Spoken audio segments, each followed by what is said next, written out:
Welcome to Penrose Learning, where we make understanding easy. In this video, I will explain how the U.S. obtained Hawaii. Follow the sequence I outline and focus on the actors, motives, and legal steps that mattered most.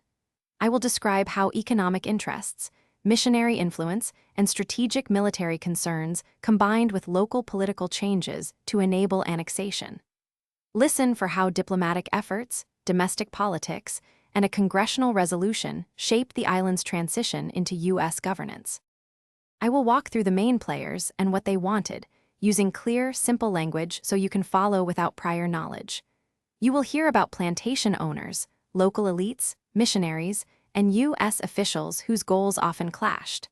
I explain how economic interests meshed with strategic calculations to create momentum for control. By the end, you will understand why annexation seemed both practical and controversial to those involved. If you're finding this helpful, please subscribe and hit like so I can keep making clear, friendly history videos. Quick recommendation: these leak-proof containers make meal prep easy and stop messy spills during busy days, which I find handy when researching and filming. They stack well, seal tightly, and save time between shoots. Check the description for the link and other deals. Now let's get back to the video. Next, I will unpack the political and legal steps that converted influence into formal control, with clear examples and everyday language.